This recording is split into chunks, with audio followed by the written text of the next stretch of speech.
Pickaxe. Hello and welcome to Ye Old Movie Podcast, also known as YOMP.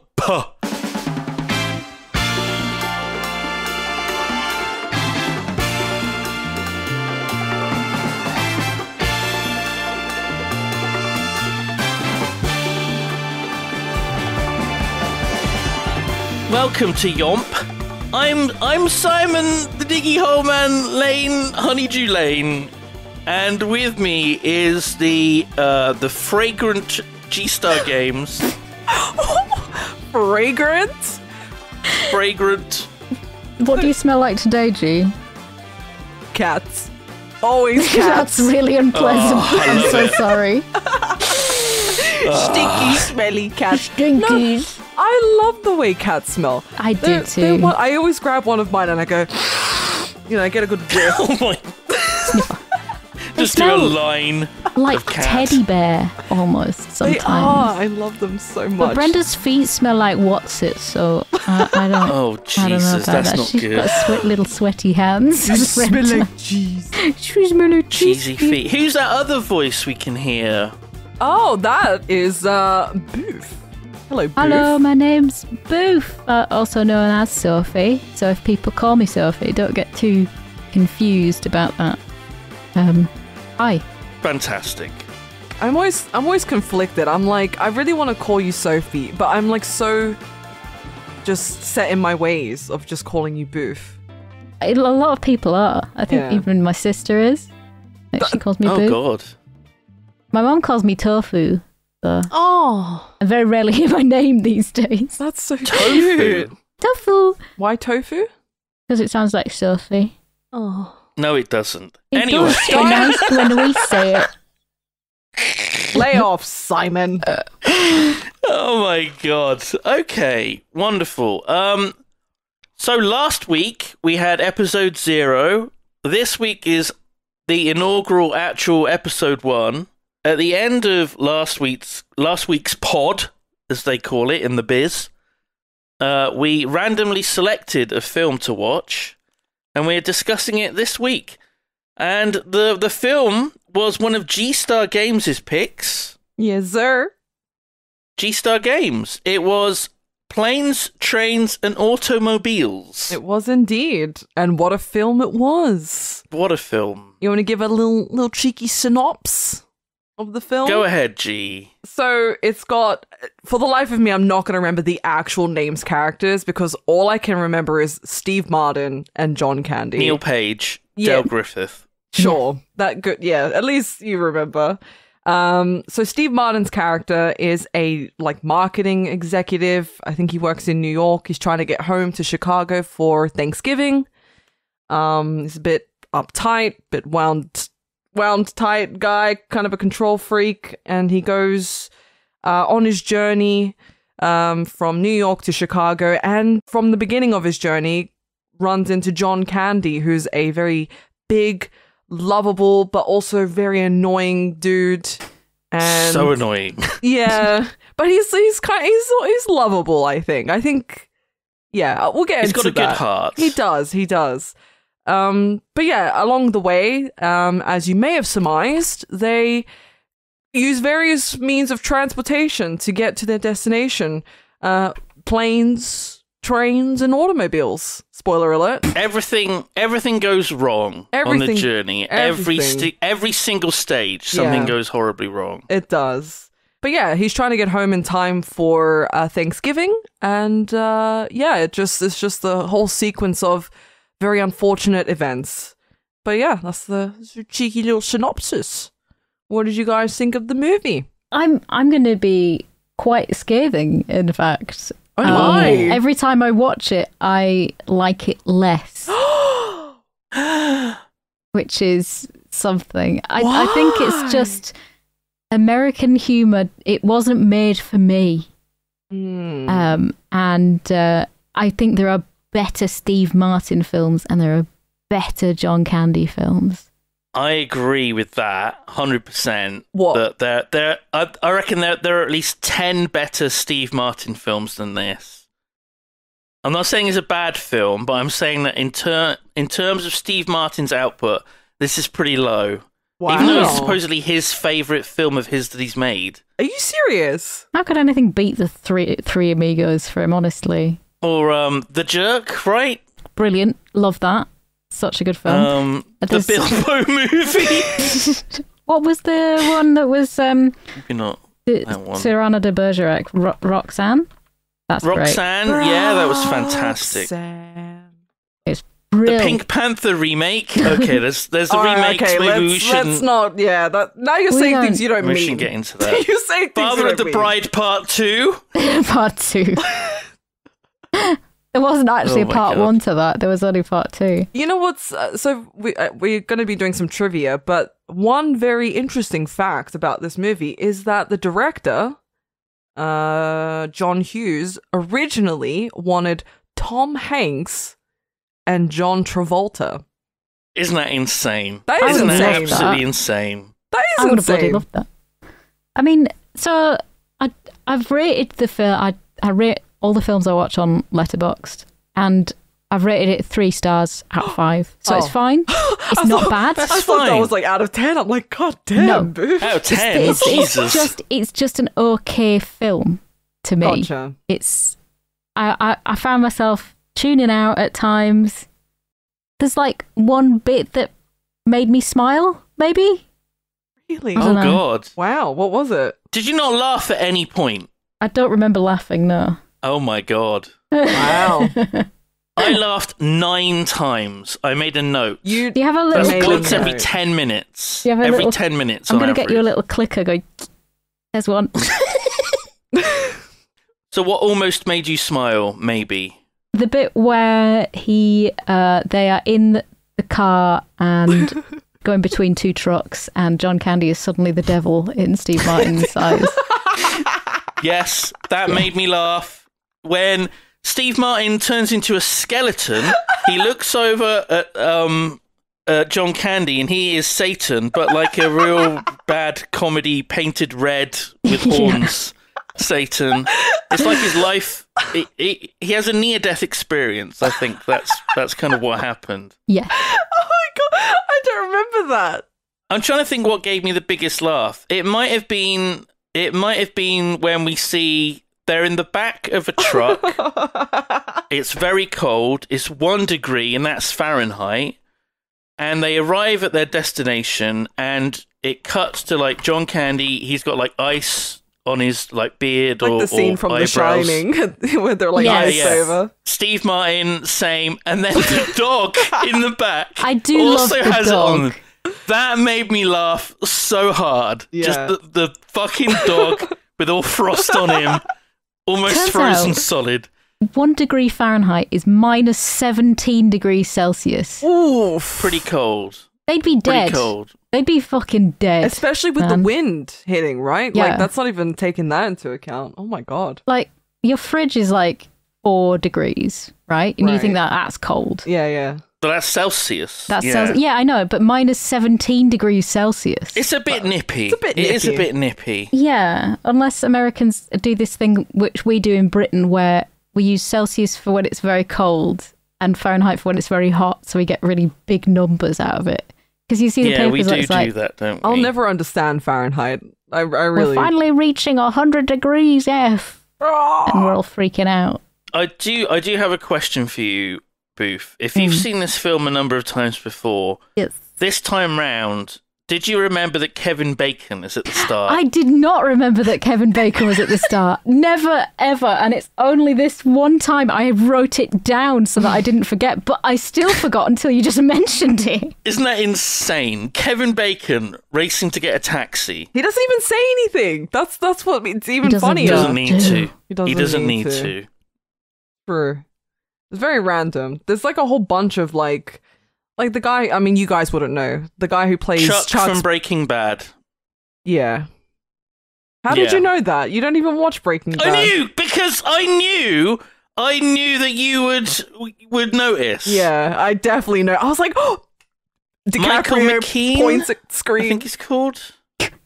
He was in This Is Spinal Tap as David St. Hubbins. Yes. He's been in so much. He's been in a lot. There's also the old man who is sleeping on Steve Martin's shoulder, who is the old man in another of John Hughes' movies, Home Alone. He just plays old man. He just plays I thought old you were man. going to say the old man who was asleep. Well, he's not going on to play young woman, is he, Sophie? Come on. Well, He's an old man. I thought you were going to say the old man who was asleep on Steve Martin's shoulder was actually dead at the time. Oh my God. He was the trivia. old man who was sleeping on his shoulder, and he is the guy who the mother tries to get the ticket from in Home Alone.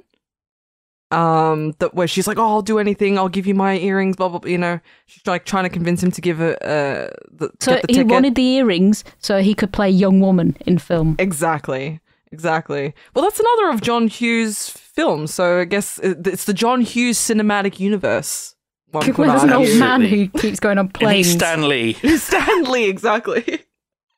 I was going to say, speaking of earrings, the bit where Dale Griffith, John Candy's character, flogs his curtain rings to make money and says that they're earrings and that all these fashionable people wear them.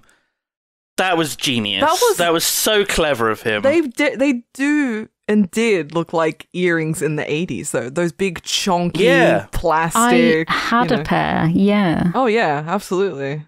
I'm fairly sure that he ad-libbed those lines. I think they were improvisations, like some of them. Like he was saying, like they were signed by the Dalai Lama or something. Yeah. I could almost hear corpsing in the room while he was saying this shit because it just seemed like something that you could make up. Yeah. It's entirely possible, yeah. He's so like so funny. Like Steve Martin and John Candy are hilarious, and then you put them together, I think they had like great chemistry. I really do. They do, because just the conflict between the two very different characters in this. The very uptight man who is just desperate to get home. Nothing is going his way. At every step, he seems to be failing, and he's used to being like a successful man that's in control of everything. And then John Candy, who just sort of goes with the flow, is everyone's his friend. The downside is he's the most annoying person in like the universe, but he's got a good heart. I really like him. I think it's like it's really hard to pull off a movie where you've got like two characters and you want the other person to be lovable but annoying, but you don't want to like dislike him too much, because like that's not what the director's trying to go for. They're trying to make them endearing in their annoyingness, I guess. So I think he did a really good job of being likable but also being grating at the same time. Like I never found myself fully going, oh yeah, he's awful. Like I would kill him. I don't know why. I think we do have to mention the scene on the plane with the old man that falls asleep.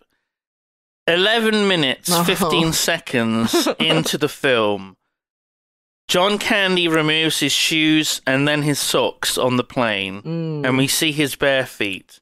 And let's just remind everyone, this is G-Star Games' pick of film. Yeah. There is a definite underlying theme in this film that I've noticed. Yeah. There was that scene when they get to one of the hotels that they end up staying in, and there's like a sign on the wall behind the desk, and it says, "No bare feet in lobby." I like how the "in" is like italicized for some reason. No bare feet in lobby. But yeah, no, I didn't choose this film because of the feet. No. You also see Steve Martin's feet. Do we? Oh, He yeah, gets when out he the gets out of the shower. shower. He's such a hairy man. He really is. He's such a hairy man. Those hairy arms. Good lord. How long has he been silver? Because I feel like I don't think I've ever seen his hair any other color than like white. I think when he was like 12 or something. I think it happened very early. I don't know, maybe the internet says. The internet would know. It knows everything. 32. By 32, he had grey hair. Damn. Awesome. And he just lent into it. I mean, Oh yeah, he may he as suits well. it. What a Chad. He does. What a Chad. I really can't picture him without it. just one of those people. Yeah, I don't know. I thought there was a couple funny scenes, like when the car like combusted, and Steve Martin grabs him. He's like shaking him around. I love that. There's the cigarette is just tried to eat. John Candy's character Dale Griffith tries to throw a cigarette out the window. It flies behind him on the back seat, and then we forget about it. We forget about it because he's struggling with his hoodie or whatever, his jacket, trying to get his jacket off. And there's a whole drama about that. Yeah. And then it's like many minutes later that the fucking car catches fire after they've crashed. I never forgot about the cigarette. I was so nervous about it the whole time. I'm like, You were paying attention. I was. Did you? The very first motel they were in, did you recognise that their credit cards got swapped by accident? I did notice that, and the only reason why I did was because you know that machine that the guy put the cards into. God, yeah. My God, that threw me back. Like I felt so old. Like my parents owned a petrol station when I was a kid. Oh my God. Yeah, so they had one of those. I didn't even know like what it was for. I think it like imprinted the numbers of the card. Yeah, and then you sort of like have to take that to the bank or something. Yeah, and then yeah. they sort of do it from It's there. like a carbon copy underneath. Yeah. And the pressure of the thing going over the top pushes because the numbers are slightly lifted up. Yeah, that's right. And and it would just imprint it as you slid it over. And I was like, oh my God, this is just reminded me of my time at my parents' gas station. But yeah, no, I noticed the cards getting swapped out. I was paying attention to the movie, even though I've got extreme ADHD. I did pause it like 5 million times though. So. Usually, if they show something happening, it's very important. It's important, so something's going to happen with it. So. Yeah. It's true. Yeah. There was like a couple like things going through the movie. Like, did you notice?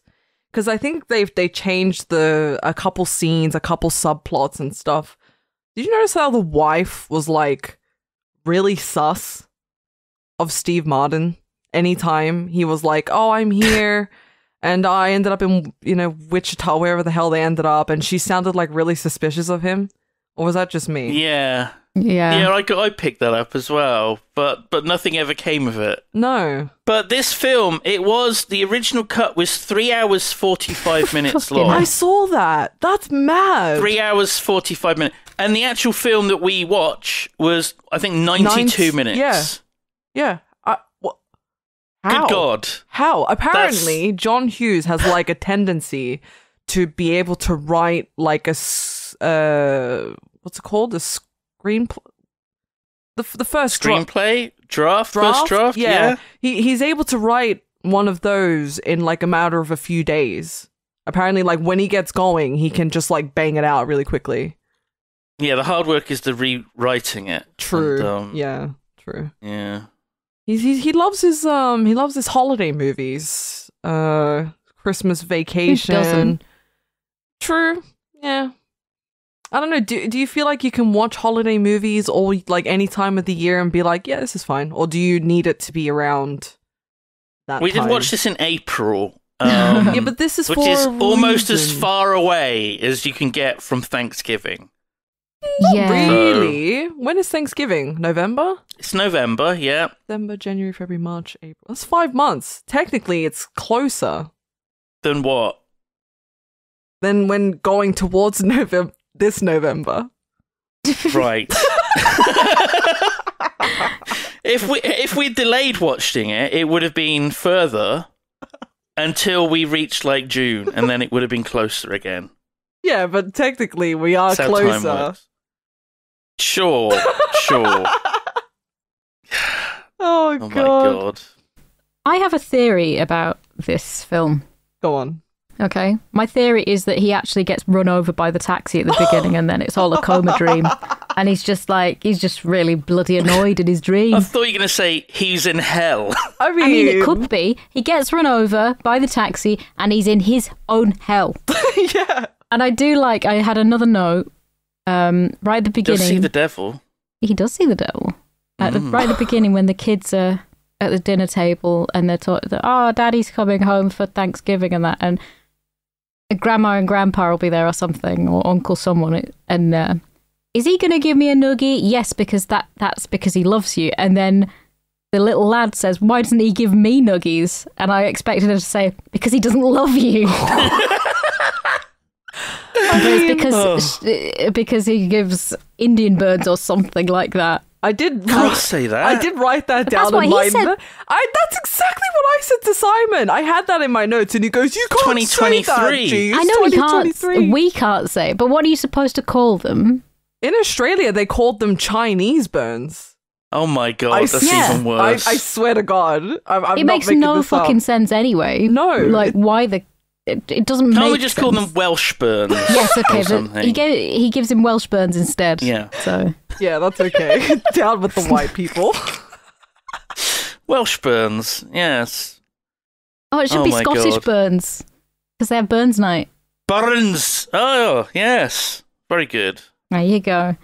I was just going to say, I don't know if you guys noticed the book that John Candy's character was reading at the beginning of the film.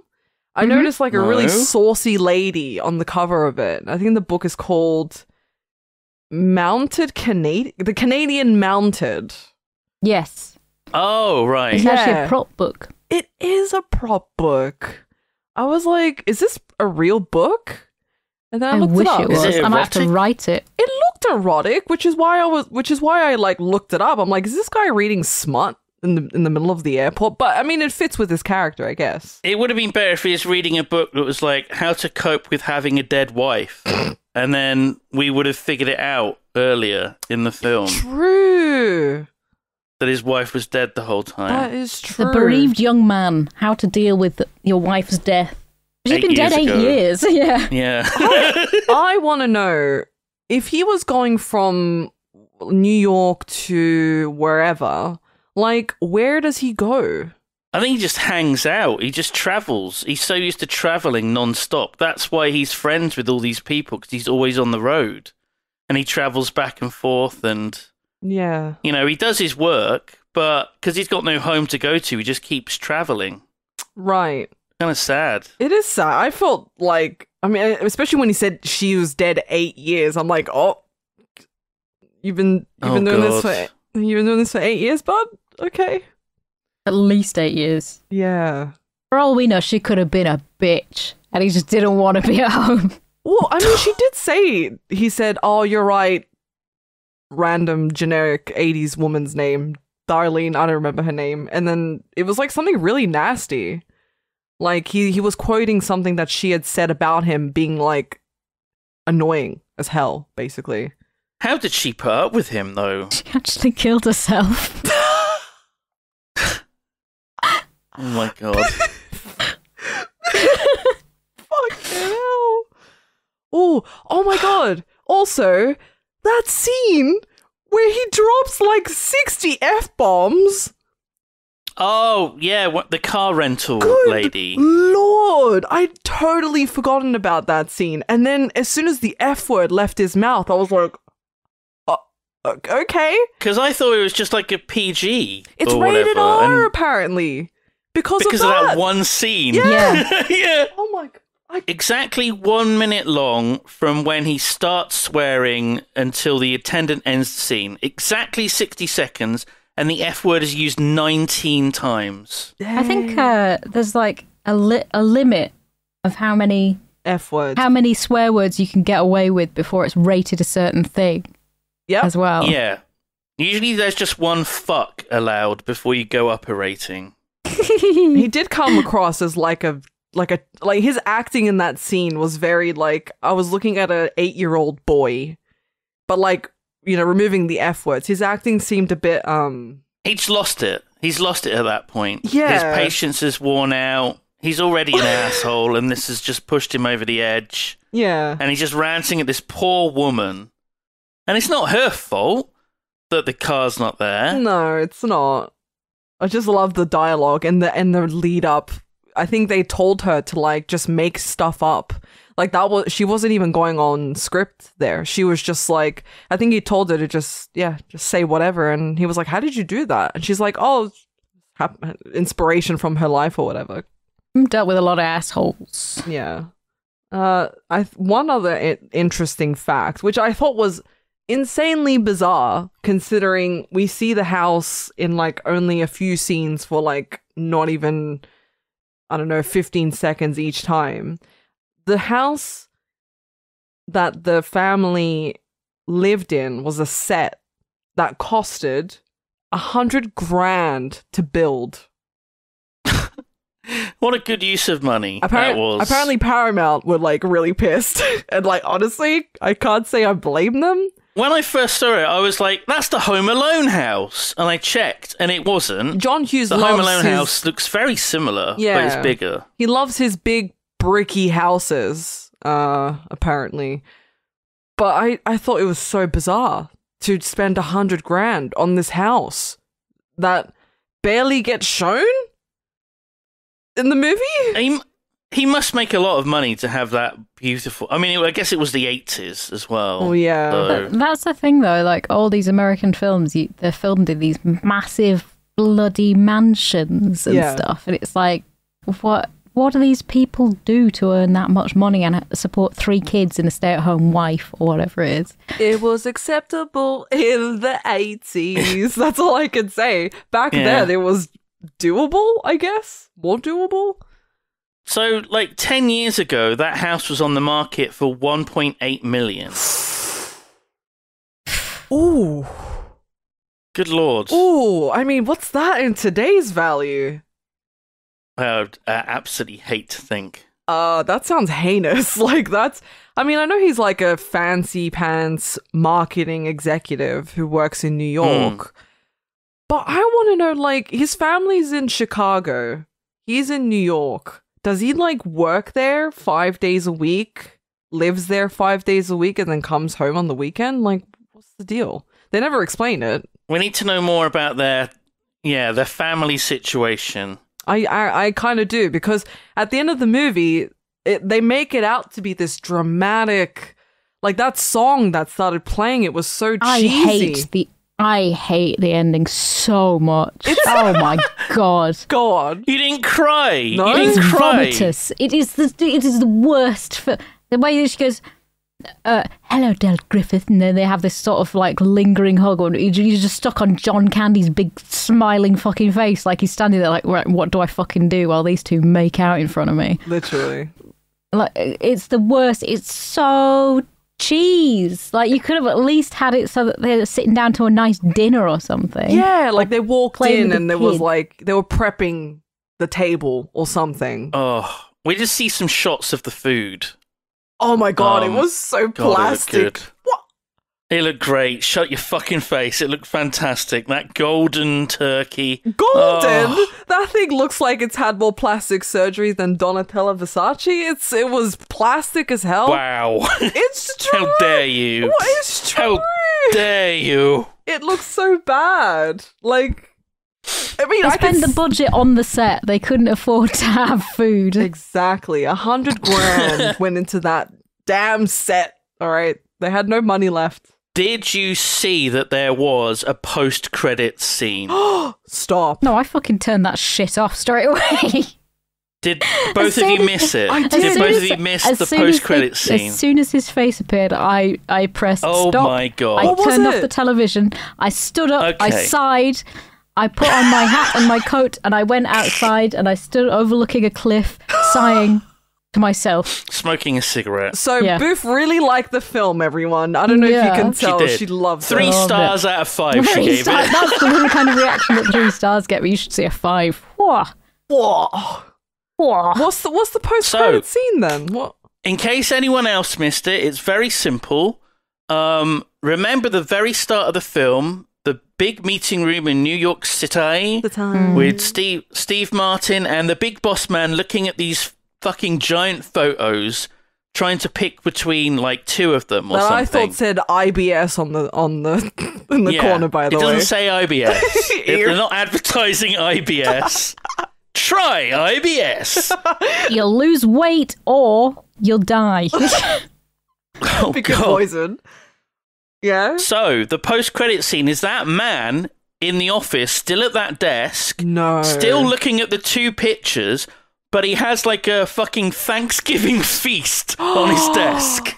That is, I can't believe there's a post-credit scene. This really is the John Hughes cinematic universe. He did it before Marvel made it popular. The God. the post-credit scene. Well, post credits have been a thing for a very, very long time. Don't burst my bubble, dude. Oh, that's brilliant. I kind of like that. So he like never left the office, I guess, even though he said reconvene after the holidays. You. For like 2 days or however long it's been, maybe 3, he's just been looking at these pictures. But someone brought him, his Thanksgiving meal, so that's nice. Yeah, some poor sod had to go and set up a whole Thanksgiving meal for this man. I'm looking at lists of films with post-credit scenes just to make sure when it actually started. And it was in 1966, but I like the Muppet movie. Animal tells the audience to go home. That happened in nice. one of the I like Toy that. Story movies with Barbie, I think. She's like at the end. And she's like, Margot Robbie? No, Toy Story. I think No. No! Why? Like that Darn. dog I said to you, G. Oh my god, Biff, I It's love Australian that dog. dog. Just the dog at like a really high shrill going, no! There was a scene at the end of one of the Toy Story films, wherever Barbie comes in, I think maybe 2 or 3, I don't know. And she's at the end going, bye-bye, bye-bye now. Don't forget to take your popcorn and I stuff like that. remember that. So why is that burned into my brain? I don't know. It like is iconic in a way, and then and she does it for a little bit, and then by the end of it, she goes, "Oh, that's exhausting." Like she lets the facade drop a little bit, and she's like, "Oh my god, smiling like that." It's Her belly sticks out 'cause she's not like breathing in. no. Oh, bloody hell. Sparks up a cigarette, gets a pint out from her fucking jacket like she's Eddie Hitler from Bottom. Oh my god. Full pint comes Hello, out. Candace. That's just his name, G. That's just his name. I mean, I wasn't gonna say anything, but Any Eddie Hitler. Any I've got relation? some other. Adolf. Yeah. Any relation? Yeah, I've got a mother. I mean Adolf Hitler. Yeah, that's her.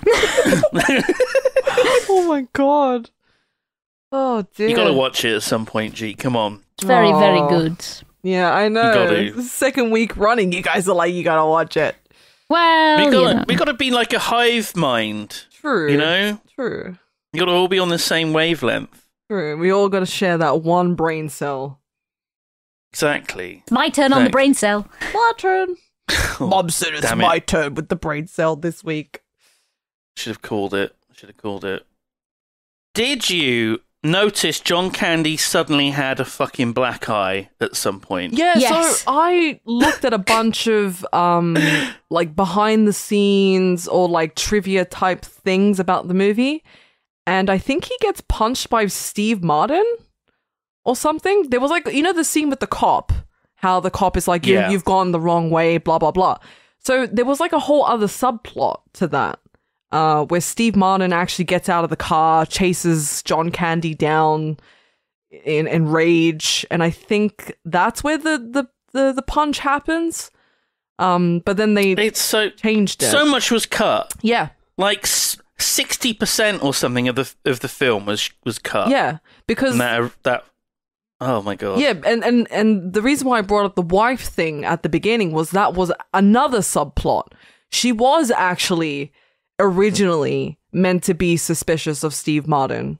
She was like thinking that he's, making stuff up and he's like with another woman or something. Maybe he does have another woman. I mean, he spends all his time in New York and then makes excuses why he can't get home. And then she's relieved to see that Del Griffith actually is exists. a real dude, yeah. So there you go. That's why she was so happy at the end. Yeah, that really She didn't seem happy. She was Rage. tears of Miserable joy. woman. She had like tears in her eyes. I was like, what Did she? the I was just not even paying attention. I just thought she looked really Booth fucking... was just leaving the room at that I was already halfway out the door. I had my coat on. She was like, oh, please, let her dead. Booth, did you look up any trivia about the film? My own trivia is that this was probably filmed before 9/11. Yeah. Because they didn't have enough security. They didn't have a lot of airport security. No. So he was like rushing to get there, and he didn't. It was like 2 minutes to 6 o'clock, and he was like, "I'm going to make my flight." Not if you've got to check in and go through security, oh, mate. Man. Yeah, that's not how it works, is it? That is honestly the worst thing ever. And I think that fate wanted them to meet and get married. They just kept bumping into each other. There was a lot of homoerotic things going on when they walked in the room, and then they saw the bed, and then he had his hand between his legs or something, and they had to get out. Those on pillows! Yeah. They had to make sure that they weren't gay for a bit, because they had to man up really fast. Yeah. He was spooning the Bears him. game. Yeah. He was spooning him and kissing his ear and like holding his hand. I was like, That made me laugh. And then it made me laugh again when when Neil Page has like the flashback looking back on the misadventures. And I laughed again. That was actually candid. That's actually another fun fact of the day. They just had the camera rolling. Steve Martin didn't actually know that it was rolling, and They started spooning each other and kissing each other's ears in the bed. Yeah, exactly, Boof. Yeah. When he's on the train. When he's finally on his way home, the last leg, and he's just sitting there smiling. Well, he was thinking of his wife and his kids and stuff, and then the John Candy experiences started seeping in. But that was actually candid. Like, the camera was there. Steve Martin didn't know it was actually rolling. So all that smiling and giggling, and that was actually, that was real. That wasn't meant to be like filmed per se, but they kept it in the film, which I thought was very sweet. I do have another question, and it's, what do you think is aged like the most poorly in this film? Oh, that's a good question. Because for me, it might be John Candy trying to do a Jamaican accent. I don't know. I do remember that, yeah. Jamaica, man! Yeah. That was really bad. Yeah. Jesus. I was really thrown. I was like, what is he... Why... And then I realized it's because they were drinking the different, alcohol from wherever in the world. Somehow they got booze. I don't know. Even though they couldn't afford the room, but the booze was in the room. Who knows? Yeah. Another deleted scene. Yeah, probably. Also, there was a lot of times when they weren't wearing seatbelts in cars. And I thought, that's very dangerous. I was so surprised that the police officer pulled them over and said, this car isn't fit to be driven. When America doesn't have MOTs, as long as the car runs, it's fine. Really? I think that some states do have an equivalent of an MOT kind of thing, but it's not like a federal level thing. I think William Osmond put out a video where they just like stripped a car down to like nothing and drove it around. And they were just like, yeah, this is fine. There was police just like, yeah, that's fine. Whatever. That's insane. That is insane because in some parts of the world, like even if your blinker or something is like not operating correctly, or your tail light, which is dangerous because you want to know if someone's braking. My old car, the tail lights just. I was on a journey from Blackpool down to Milton Keynes, and I kept they were flashing me. People were flashing me, and I was like, "What? I've got my lights on." Turns out that all my tail lights just did not work. Oh no! And I was driving around in the dark, just completely oblivious to the fact that I had no rear lights. Holy shit! Everyone overtaking you, just like that scene in the movie where the people are yelling at John Candy, and they're like, "You're driving on the wrong side." The wrong side. They're like yelling in unison. Weirdly, yeah. I don't know how they manage that. Maybe that's just what happens when you're married a long time. Yeah. You just Simon's finish each like other's that, though. sandwiches. Simon's going to be like that after doing this podcast for 2 weeks. For 2 weeks, that's all it takes, yeah. Yeah. It's more like one of you make a joke and I don't get it, and then you call me out on not getting the joke. Well, that happened twice last week, actually, so yeah. One time I was trying to think about what I'd watched, and you asked me a question, and I was thinking about an answer, and then you made a joke, and then I wasn't listening because I was too busy thinking. I can't think and listen. Typical I can't do man. both at the same time. Come on, Typical I'm just a man. man. I'm just a man. I'm thinking about doing the laundry while I'm listening to you guys. Well, women are very good at multiple multitasking. Yeah. Not multiple tasking. Multitasking. That's right. I just like how when they were yelling at John Candy, they were like, "Oh, you're on the wrong side of the road." And I love his like, the first thing that jumps into his mind was, "Oh, they're probably drunk." I'm like, just drunk driving, just casual, as you do. Yeah, I was like, that's not wearing a seatbelt, drunk driving. Yeah. Anything goes in the 80s in America. I mean, yeah. Or like one other thing was, and I don't know if anyone can answer this question, and maybe I'm just naive or oblivious. What the hell is up with the vibrating beds in hotel rooms? I think it's a sex thing. Is it a sex thing? I think it's a sex thing. How is it a sex thing? I'm trying to envisage this. People go to motels, seedy little motels, Yeah. and they put quarters in the bed, and then they jump on the bed. Also, water beds were common for a period in motels in America. What, in motels? Yeah. Everywhere. I've You get never been. water beds, vibrating beds, it's mirrors on the ceiling, all this. Well, the mirrors on the ceiling I can get, but why a waterbed? Like, I've never been on one, so I don't know if I'm missing a trick here. Very fluid motion. Imagine waves, right? But you don't get wet. But Well, you do get wet. well, you do get You do wet. get wet. Yeah. Yeah, boy. Up top. Yeah, I just thought that was Virtual high-fiving. Yeah, exactly. I just thought it was weird. I'm like, why? Oh yeah, that was another subplot with when their money got stolen. So apparently, Steve Martin is sleeping on the side where there's like beer spilt on the bed. Yeah. And apparently they'd ordered pizza, and I think Steve Martin ordered a salad or something, but they didn't get the salad, and they didn't tip the delivery guy. And that delivery guy then comes and steals their money in the middle of the night. So that's yeah. the delivery. That's the delivery. He wasn't just some random guy. No. I was wondering about that because it made no sense to me. Exactly.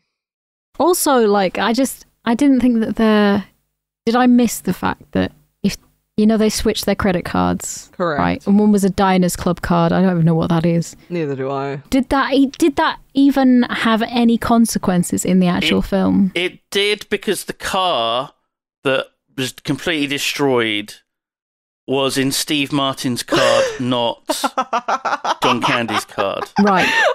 And then Steve Martin's character just goes off on one. Yeah. And maybe that's when he punches him. I don't know. I think so, yeah. Because he does punch him in the balls, doesn't he? Oh, when that guy grabbed him by, oh my god, that joke he made. That joke. He goes, "Oh, are you joking?" He goes, "If I wanted to see a joke, I would ask you to go to the urinal and take a piss." With that guy. And the guy lamps him out and Yeah. then picks him up by his balls. Yeah. And then in the next scene, Steve Martin's like, I can't He believe sounds it! like he's on helium. Yeah. Like really high pitched. Oh my god. Oh god, I thought that was so savage. Steve Martin. I feel like he is that way in real life. I could imagine him being that savage in real life.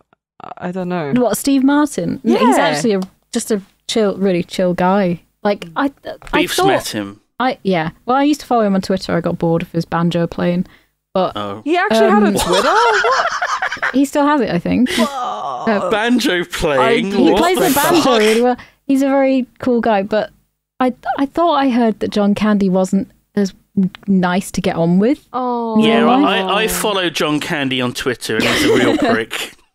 Oh, that makes me sad. Wait, It's an John automated Candy's account dead. now. wait, by I the was way. like, wait. Long dead. I know. Very long dead. You know what someone told me once? I was watching a John Candy film. I don't remember which one it was. I think it was the one where they there's two families and they go to a cabin for a holiday. Uncle Buck. Is that Uncle Buck? Is that Uncle Buck? Another John Hughes film, I think. Yeah. Same director. I don't think that's Uncle as Buck. Planes, Trains. It is. It's two families that go to a cabin. There's a giant bear. Yes, okay, it is. That's got a partially bald head because it was I shot. love him. He's a booty. Gotcha. Okay, I He thought eats that a was steak. I thought that was Big something else steak. for some very odd reason. So the person I was watching the movie with turned around and was like, "Oh yeah, real shame. I think John Candy, like the way he died." I was like, "How did he die?" Like he goes, "Oh, amongst amongst strippers, like in an overdose or something." I was like, Oh yeah, that's terrible. What What a awful- horrible way, awful to, way go. to go. because John Candy gives off this like big, lovable, big bear, huggable vibes, and I'm like, "Oh, that's really weird. You would never have guessed that." But I think they had confused him with someone else who went out like that. With like River Phoenix. I was like, God damn, dude. Didn't know John Candy played like that. Oh my god. Oh, God. Maybe. Who knows? Wait, how did Did John you Candy know- die? Sorry. But do we not know? He had a massive heart attack. He was like nearly 300 pounds when he died. God damn. Big boy. So, did you hear? In August 2020, a remake was reported in development with Will Smith and Kevin Hart Wait, I'm sorry. as our two leads. Wait, sorry, say Will Smith and Kevin Hart as Neil Page and Dale Griffith. No, that's not true. And then later on, it was reported that Drew Barrymore and Adam Sandler Oh, God. could Wait, be the leads. Are you talking about a Oh. remake? None of this ever went anywhere. Oh. I don't think. It probably wasn't even real, but this was reported. Dude, I thought you were talking about the original. I was like, huh? No, Okay. Sorry. no, that's why I said in August 2020 a remake. Sorry, I tuned you out for a second. Cause Were you thinking? I was thinking, yeah. Sorry. The ADHD got the better of me. I was looking up how John Candy died. Oh god!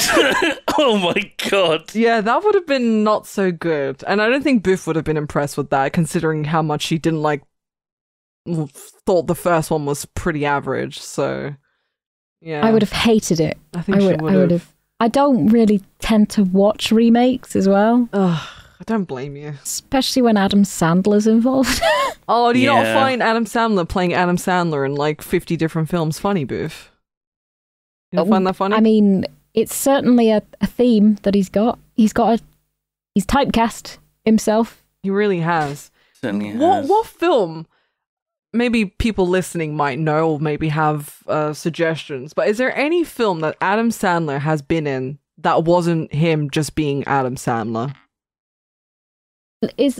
Does Little Nicky count? Because Punch Drunk Love. Little Nicky definitely does not count. That's so Adam Sandler. that's The Paul one of Thomas Anderson film. that's Punch one of the Drunk only Love. Adam Sandler films that I remember watching. I remember Little Nicky. That was a fever dream. I have no idea the film you're talking about, Simon. No one's seen it. What's it called? No one's seen it. Punch Drunk Love. Punched Drunk Love. Paul Thomas Anderson directed it. Philip Seymour Hoffman's in it, of course, because he's in all of his films. Oh, that looks... Rip. Looking at the cover, it looks different. It looks like a love, Yeah, serene... Because it's not an Adam Sandler film. It's a film that just has Adam Sandler in. Okay. That's the difference. Yeah, I can see that. Even just, like, looking at the pictures, it doesn't... Okay. So it's a very different character in it. Oh, God, Uncut Gems. I don't know why Actually Uncut acts. Gems just came to mind. Oh, I hate that movie. I hate it so much. Ooh. What? I actually do have a very pertinent question to both of you. My voice is going for some reason. I don't know what's happening. What sort of films do you usually tend to gravitate towards watching? Because I realised that we never really spoke about this in episode 0. Like, what are your sort of films that you really enjoy? Like, is there anything that you particularly seem to As a have comfort? that stand? film or just as a... Just in general, like as a... Yes, I really like these sorts of films. Flash Gordon. that's the answer. No, I mean, I like horror movies. I like found footagey horror movies, and that's so things that are comforting. like presented as real. Yes, Yeah. mega They're not. comforting. I can see it. Wow, I like spy kind of movies. Your Jason you like Bournes, this your Mission James Impossible, Bonds, don't you? your what's the other JB? Jim Beam. Just right. That's right, Mr. Bean. You know, I like those kind of things. Mission Impossible movies. Yeah. Okay. You know, if I'm going to watch an action movie, that kind of shit. Yeah. What about you, G? I like watching just loads of films, but sometimes depending on my mood, you know, it depends on the phase I'm going through. Like right now, I'm really enjoying like historical pieces. Before this, your Tory films. Actually, you say that. I watched both Downton movies and I cried at the end of the second one. Did you cry because the rich people lost money? No. Spoiler alert. Maggie Smith's character dies. So oh my god! I know. I literally cried. I don't know why. I've become this big bumbling crybaby. You loved her though. It's the menopause, isn't it? It is the menopause, yeah. I'm at the ripe age of 29. I'm just my body's giving up on me. But before this I was like watching loads of like war stuff.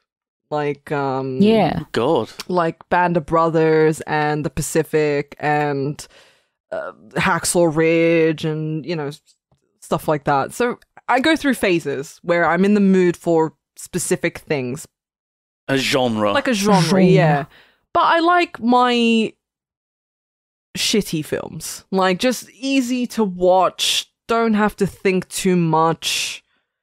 Shitty films. I do love those films. Yeah. I call them nothing films because there's no plot. It's just things sort of happen. Yeah. Fast food Nothing films. Yeah. Yeah. Literally. They're just super easy to consume and not really think too much. But I do like watching cringe as well. Like, there was nothing much to watch, and I think Magic Mike 3. Jesus Magic Christ. Mike 3 was there, and I was like, oh, yeah, whatever. I'll play some Overwatch and have Magic Mike 3 on the side. It was so bad. That's how girl gamers live. That's how gay girl gamers live, and they think it's okay. Dude, it was so bad. Like, do you ever... Overwatch on one monitor, fucking Magic Mike 3 on the other one. Jesus Christ. Do you ever find yourself watching a movie and, like, genuinely physically cringing? Like, your body is cringing, your face is cringing at the stuff? Yes. Yeah. Planes, trains, and automobiles make me cringe. A whole fucking bunch. Why? Like, bad cringe? As in, like, ooh. It was so awkward. Like, it's deliberately so. It's deliberately made this way to be awkward, frustrating, annoying. Like, oh, God, everything goes wrong. I just, it's uncomfortable to me. Yeah. It was just before the scene where he loses this. It was during the scene where John Candy loses the cigarette, right? Yeah. And I was thinking that I would enjoy it a lot more because I wasn't getting anything from that scene, right? Whereas until you saw the skeleton and the devil. I did like the skeleton and the devil. Yeah. But imagine Mr. Bean doing the same thing. Right? Or, okay, there is two sort of films, straight to TV films, that are almost the same sort of vibe, but not. Comic Strip presents Four Men in a Car and Four Men in a Plane. I don't know whether you've seen them, Simon. Yeah. Basically, Four Men in a Car is four corporate business guys who know each other. They rent a car to drive to Swindon to see who has got the promotion. And it's Nigel Planer, Rick Mail, Ade Edmondson, and Peter Richardson. And they're all like distinct. She doesn't know these people. She doesn't know, but It's half the listeners might. bottom. Half of the bottom people are in it. I'm still listening. God. No, all of the bottom people are in it. It's just Rick Oh yeah, and so Age. half of the 4 are the 2 from Yes. bottom. And well, it's what I meant. basically the young ones, but Peter Richardson instead of Mike. I've forgotten his name because he's crap. But Forgot his name because basically like they're all distinct personalities of businessmen that just get on each other's tits. And one of them gets really car sick. One of them is determined to eat certain things in the back of the car. Christ. Rick Mayall's character is playing Spandau Ballet and the CD gets stuck. And then they get into a road rage incident and get beaten up, and then the car breaks down and they end up in a fucking murder house or something. But I think that sort of thing, it's the physical comedy with that sort of thing I find a lot more enjoyable, because I think I just don't really get American humour that much. A similar premise of the like journey from hell kind of thing. Yeah. Where nothing goes right. Yeah. I mean, I laughed 9 times, which I think that's not bad. It averages out. Yeah, that sounds like it does. I think I laughed less than that. Feet on the plane, those aren't pillows, the frozen dog, the high-pitched voice, seeing the skeleton, the devil, when the car caught fire, like immediately after that. Yeah. The other bit, when Dell is trying to pay for the motel room after Neil Page has, and Neil Page has got his expensive watch and money, and Dell is like, I've got $2 in a Casio. Yeah. That made me laugh. I Trying did to like flog his that. fucking Casio for a room. When they crash the car into the motel room, when he yeah. reverses into it or whatever, Good lord. that made me laugh. And then when there was the flashback to the spooning again. Oh. So that got 2 laughs, the spooning. Cheeky spooning. Those were the laughs. So I like the physical comedy. Some of the physical comedy was great. Like I said, when he like grabbed him by the collar out when the car combusted, and he just started shaking him around because he'd ask him a question, wait for the answer, and then shake him like a salt shaker, and then ask him another question. I was in stitches. It was great. that was a real good bit, that when they're on the wrong side of the road, they go between the 2 trucks, Oh, they have God. the fucking near-death experience, and then when they finally think they're okay, the car just bursts into flames. Beautiful comic timing. When they got up. Great scene. And they just look back at the car flaming, and then they both start laughing. Yeah. Oh god, remember Oh that my scene where God. he had like, where he told Steve Martin's character that he like sold curtain rings, and he just like whips out that little like pocket book thing. Steve Martin just looks away immediately. Just not interested. Doesn't even look at them. Yeah. So I think I saw Planes, Trains and Automobiles after I had seen Fight Club. So I was really hoping it was going to go in the Jesus. same way. Oh my god. 2 strangers on a plane become friends. One of them's a I soap mean, salesman. Yeah. Fuck it. Should have been. Should have been. What a What job. a twist. Turns out that Steve Martin actually imagined John Candy. Spoilers. He Why would made you it do all up that? and he was fighting himself. Why would you do he was that? spooning himself in a motel room and he was fighting himself. I love And, that thing where if you look at like a trailer for like, especially like an old, like, you know, like an 80s film or a 90s film, and then you put like different kind of music on top of it and it changes the vibe entirely. Like, it's something that's supposed to be like a ha-ha, funny, light-hearted comedy, and then you put like really ominous music on top of it and it changes entirely. I don't know. think I spoke about this in a recording. There's a Twin Peaks with it's Seinfeld with Twin Peaks music. The laugh track is removed, and then it's just Laura Palmer's yeah. theme. Oh my god. That stuff is The other so way great. round would have been really good though. Twin Peaks, but with like the slap bass. I'm gonna fucking do that. That's so good. Oh man, I love I'm Twin gonna Peaks. fire up my editing software. Oh, she's off. Another question was, we teased that we were going to ask this, and it's, would this make a good video game? Gasp. Yes, I think it would, but a old video game. like A NES, SNES, you know. Amiga, Yeah. C64 It's a sort of era. platformer. No, I think there is I think it'd be like Oregon Trail. Oh my god, that would work so good. Yeah, and also I don't know whether you've seen there's the Amiga game. It's a Harley Davidson game, Road to Sturgis, and basically like you have to travel through a few states, and you've got the driving bit where you're on your bike and you've got to pick up babes, all right? But also you stop off at each town and you can like gas up and buy things, and then you can go to events to earn money. And so there are different events in each town. So it would be good like if you travel a little bit with John Candy and there's like events on the road, and then you stop Sell off some at curtain rings, get some petrol money. Exactly. Stop off. You've got to shower curtain Like ring, the specifically. car scene. That would be like a good, you know, I don't know, avoid the obstacles type situation. If it was a modern day game, it would just be like a quick time event. Yeah, Press which E would be to not shit. smash into a lorry. Yeah, which would be totally shit. I think it would work as like a old school game, 100%. I did look this up to see if it was made into a game, and it was made into like a board game. What?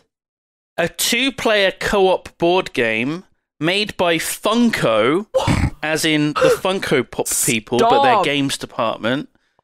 20 minutes to play a game. You got to have 2 players. One of you's Dell, one of you's Neil, and you travel across America in 20 minutes. That is amazing. Well, not all across America, just a little bit in the north. Oh my god, I can see it. That's when did they make this? Back then? No, relatively recently. What? Crikey. I'm trying to find when it actually came out.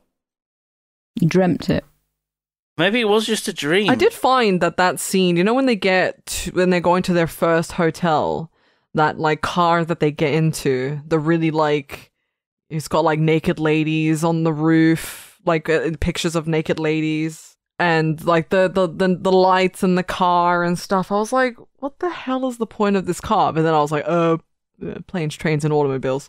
That guy reminded me of like a character from Twin Peaks, the way he was acting. He was like he felt like such a weird David Lynch character to me. And then Oh my god, they've got other card games. They've got Jingle All the Way. there's a shower Christmas curtain in here. Story. Oh my god, they've got National Lampoon's Christmas Vacation game. These Hocus Pocus, Chip and All these Dale. old They've got films. the Gremlins one. They've got so fucking Maybe- They many. tap into the nostalgia, don't they? Maybe The as a Funko special, after we've done a few of these episodes, we find, you know, the board game versions of whatever they are, and then we like pick one and we film. people. And then you two come down to Bristol. Well, I said it's a maybe, all right? I'm just putting it out That's there. a maybe. It's a maybe. That's a maybe. Another piece of trivia, and this happens a lot. Like, I read that this happened for the movie The Menu, where the Don't direct. spoil it. I'm not spoiling it. The director had not a similar experience, obviously, because the menu's quite whatever, you know, intense. But she'd gone What? to. It's intense? It is I intense. thought it was just about rich people eating nice food. No, it's not. I like how you suggested that movie to me during a curse Yeah, and you craft. watched it first. Well, I was like, oh, it looks so shit. Oh, it's shit. I was just so intent on thinking it's shit. I ended up watching it twice. Wow. Holy The shit. second time was with someone else, but I still watched it the first time. But I thought it was an alright movie. I thought it was pretty decent. But yeah, There we go. the director had gone to an island for a similar experience or something along those lines, and I think that's what gave them the inspiration. So with Planes, Trains, and Automobiles, the same thing happened to John Hughes. I think they started from New York, and I think they were literally trying to get to Chicago. And the flight was diverted to Wichita, Kansas, like in the film. Like, I think a lot of that ended up happening. And it took him 5 days to get home. Yeah, literally. Yeah, 5 days. I was like, oh, okay.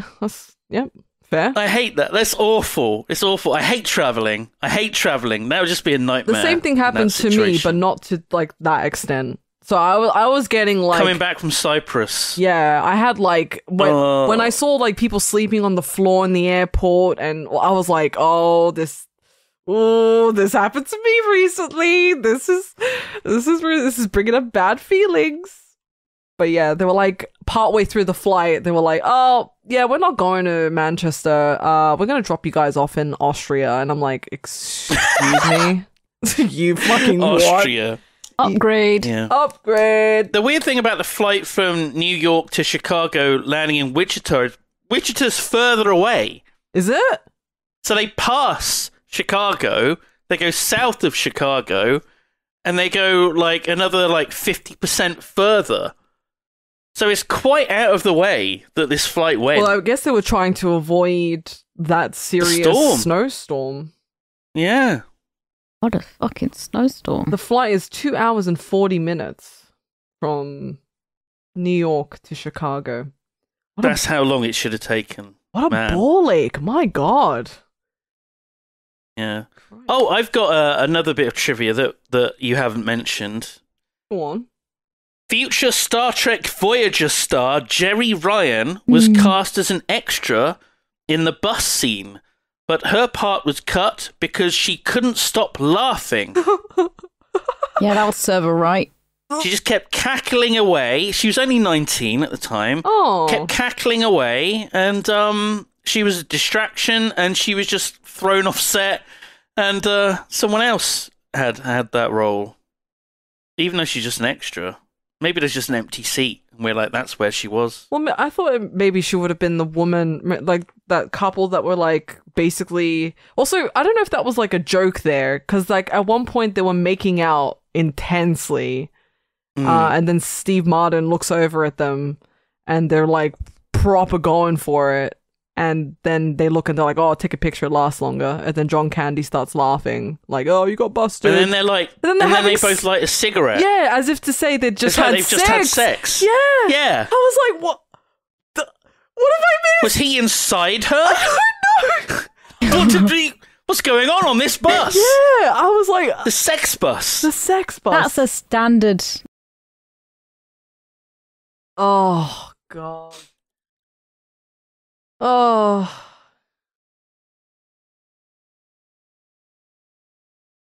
You can. I mean, I think they've got cameras on there, but ugh. I hate the National Express. They wouldn't have in the 80s. Not in the 80s, no. No. I don't think it'd be too big. I don't think you could pay me to take a National Express bus ever again in my life. Never. Even if I had to be stranded, I'd be like, "Nah, I'm not going." What are the ones with the big man in the hat on? What are they ones? Oh, the cheap ones. Oh, I know what they're called. The blue and yellow. You used to be able to get like a bus from north to south for like £1. Did they go out of business? Because I don't think I see those buses anymore. How did they make any money? True. How did they make money when it's like £1 to travel across the country? Isn't it insane? They could have done with that in planes, trains, and automobiles. They could have done. They were on the sex bus. Sex bus. The sex bus. All about the sex bus. Oh, the megabus. You're talking about the megabus. Megabus. That's it. Classic megabus. Classic. Well, we know what Booth thinks of the movie in terms of her rating. What did you want to rate it, Simon? I'd probably give it 7 out of 10, and that feels like it's being generous. That does feel generous, yeah. It's fun. The ending, I like the ending. The warm-hearted ending. I thought it was sweet. Okay. Brought a tear to my eye. I thought it was nice. So fuck you, Sophie. Wow. That's fine. I'm lowering my score of 2.5 stars now. Oh! out of malice. There we go. Spite. Crikey. Yeah, obviously it was uncomfortable to watch at places, but I don't know, a nice warm-hearted movie. It's a bit weird to think there's people in America that put this on like every Thanksgiving as like a tradition. That just seems insane to me. But there are people that do that. Oh, for sure. A laugh every 10 minutes, that seems fair enough for like an okay, somewhat funny film, you know? It's not like a sitcom. Well, sitcoms are very like they gaslight you, don't they? You know, with the laugh do. track, like laugh, It's not guys. really funny. People just laughing at nothing. Well, yeah, the Madness. can of laughs. It's like, is this supposed to be okay? I'll laugh. What is your final review and rating? I'm inclined to agree with you. I think it's like a 6 to a 7, personally. I think that's 6.5 out of 10. Yeah, we'll give it that. 6.5 out of 10. Also, do you guys notice that that really random scene? That I don't know why.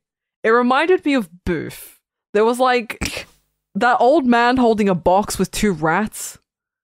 That does sound like Booth. Yeah. It does sound like me, yeah. When they were in the train station and there's just like an old man sitting next to them. And I did like that, yeah. Because I was thinking I would definitely take the rats on a train with me. That's what I thought. I was like, that's so Booth. There's probably a whole scene that was cut involving those rats. Probably. It just felt so random and like so intentional for like very little payoff, I guess. I don't know. Yeah. I think they were just trying to illustrate the fact that it was like, oh, we're in the middle of fucking nowhere. We're not in a city anymore. Yeah, that makes sense. G. Hello. You had the pick last week. We've discussed just now Planes, Trains and Automobiles. You have to replace that with a different film on your list. Mm-hmm. Have you got a selection of film to replace it on your list with that was once there? I do. With a new film. I do. And next week I will replace a couple other ones as well to save you guys some grief. Because I know... I don't want to watch The Greatest Showman. Yeah, there's a couple in there that I know you guys are going to hate. If we get The Greatest Showman this week, I'm going to be very unhappy. I'm going to be very unhappy. So with horror, I've still got The Fly, musical, Greatest Showman, action, Heat, sci-fi, The Prestige, and documentary, They Shall Not Grow Old. I've replaced my comedy with Tropic Thunder. Oh my god. Yeah. Tropic Thunder. Yeah. That's going to be another fantastic. Doesn't hold up today comedy. Ooh, interesting. Yeah. Interesting. Sophie, have you got the same list or have you changed anything? I was considering changing the list very slightly because I did upload Legalized Murder onto YouTube. I watched it. Simon has already watched it, and I mean, very funny. Big pile of chips, hilarious. Very, very good. So I didn't know whether to keep that just in case we do get it, but I have a backup just in case. Okay. I have a couple of backups. Okay, so maybe we'll change it next week. Yeah. Okay. I will keep mine the same then. So I've got the list of films in. This is in the same order that you gave me. Okay. Last week. You just have to replace out. Yeah, Tropic Thunder. That's done. So how this works is a roll of D6. Roll a D6. Dick, in other that words. corresponds to a number on each of our lists. So we reduce it down to 1 pick on each of our lists. Then I roll it one more time. A 1 to 2 is my pick. A 3 to 4 is G's pick. A 5 or a 6 is Sophie's pick. Okay, here we go. Oh, what's it going to be? 4, which is The 36th Chamber of Shaolin, or Heat. Oh my god, that's 3 hours long, G. Or Legalized Murder. That would be good. Oh my god. Oh god. Please don't be 3 or 4. Please. I don't want to have to watch Heat, because it's a long film. Please. Please, God. Please. Oh no! It's Heat. It's Heat. We're watching G's pick again. G's pick again next week. Everyone has to watch Heat. Heat, the Al Pacino and Robert De Niro film that lasts, let me just check, 170 minutes. 170 minutes of film. We get your money's worth. Holy fucking shit. Oh my god, boo. Again, I think it's based in Chicago, maybe. Oh no, LAPD detective. Oh, okay. But it's based in real life on a Chicago cop. Okay, right. Michael Mann, great director. Do you feel bad, G? I told you before we started this that I would feel bad if my movies keep getting picked. And both me and Sophie went, yes, that's okay. We accept it. Well, it's the okay. nature of the It is. the role. I'm so sad though, because I really do want to watch stuff from your guys' list. Like, genuinely, I do. If I get picked next week, that means I have to get reprimanded somehow, even though... Yeah, we're going to have You're to gonna be think of a punished. forfeit. Yeah. Spanked. You have to watch Heat again. Oh, no! We'll just make you watch Heat, and that will be your punishment. Oh, good. Think about what you've done. Oh, I feel I bad. think it's okay to watch Heat in like 2 or 3 sittings. Nobody's going to make you sit down. True, Nobody's actually. gonna force you. Yeah. So it's just 1 hour. Yeah, we're not checking. None of us is checking on what the others are doing. No. You could just not watch it at all and just pretend. Oh yeah, I like the bit with when there's the cars and they're racing in the cars and then he shoots the guy. That's really good. That's my favourite. When he opens the door and he says, "Oh, that's so Heat," and then the explosions go off in the background, and then the end rolls and everyone lives happily ever after. That's so Heat. That's so Heat. I'm just gonna read the plot on Wikipedia and pretend that I've watched it. I'm gonna just save yourself 3 hours. have someone else's cliff notes. I'm gonna ask somebody else to watch it for me. Technically, you could just go on YouTube and just like watch one of those like rundown videos where they explain. Yeah, watch 170-minute fucking video essay. I'd watch video essays all the bloody time. Oh my god! Yeah, don't watch Heat. Watch somebody else's 170-minute video instead. So that's 2.8 hours. So that's nearly 3 hours. Oh, 2 hours 48 minutes. I want both of you to make a note of every time you laugh. As well. See if we average one every 10 minutes. Oh my god. Oh my god. Stop! Oh my god. Fucking LG. At least it's not the greatest showman, eh? Well, At least it's not the greatest showman. I think we dodged a bullet. The Greatest Showman is shorter and there's got some good tunes in there. I am so determined to get you to watch that now. I swear to God, if we have to watch it fucking next week, I'm leaving it. I'm going to have a nervous breakdown. I'm going to leave the podcast. I'm going to have to get Chunky Carl in for me. I'm subbing She out. wants to watch Men in Black and Coronation Street all the time, though. Yeah. I'm just going to leave The Greatest Showman there for the end of time until it gets eventually Amazing. big. I hate you so much. How dare you? Next week, it's going to be like, oh, The Greatest Showman is there 6 times on your list. What the fuck? That's so weird. Oh, fuck. Oh, that's so good. I'm so sorry. He is a really good movie. It sounds like a really bad one the way we're all reacting, but I think it's because it's just so long. Yeah, that's what it is. I mean, it's a well-regarded film. What's it? It's got 88% on Rotten Tomatoes. You know, it's a solid film. Biff, have you ever seen it? I've never seen it. So That's amazing. So this will be like a proper new experience. I'm not sure I've watched it all the way through. I think I've only wonder watched why. some of it. Yeah. I remember there's a clever bit with the safe. They like fill a safe with water and then freeze the water or something. Damn. Something like that. Oh my god, this is Oh good. my god. I can't. 170 minutes. Can't believe you've done this. I love that this is a movie podcast and it's like we get to the part where we're supposed to watch a movie, we're all like, how could you do this? That's the hardest bit. It'll be fine. The hardest bit of any movie podcast is watching the movie. I swear. Oh, it's going to be But people great. following along at home, they're all going to have to watch this almost 3-hour long video as well. Yeah. So, they don't have to. You can just listen No, to they the do. episode. no, they do. They do have to watch it. That's part of the agreement. That is part of the agreement. It's a social contract that we have That's right. between us and our listeners. It's a unspoken rule that you guys have Yeah. to watch all these movies with us. I'm sure people are going to be mega happy. But every time I say, oh, we're recording an episode, and everyone's like, what's the movie? And I'm like, that's a surprise. So I think people will be really happy, and they'll want to watch the movie. I mean, complaining about it now, but we'll probably be like 10 stars, one of the best films I've ever watched. You know, I can never tell with you two. You two really, which is good. You throw me through a loop. Sometimes you'll say like, "Oh, it's the greatest thing ever," and then I'm expecting you to say like it's like the biggest pile of shit you've ever seen. So I can never know what you guys are gonna say. So in that, it's a pleasant little surprise. fantastic. We did want to mention. I mean, I don't know if we want to mention it, but we were thinking about a Patreon. We'll keep.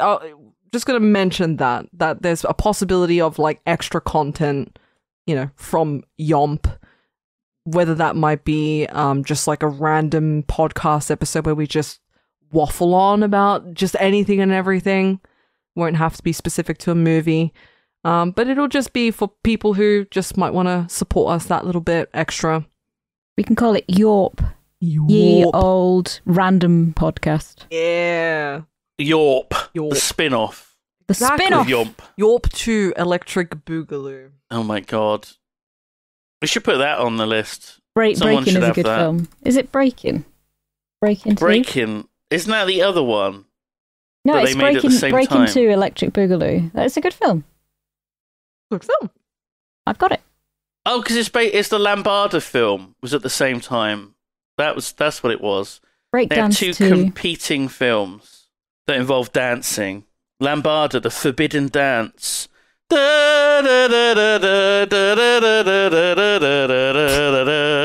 Beautiful. Ice-T features in all 3 films.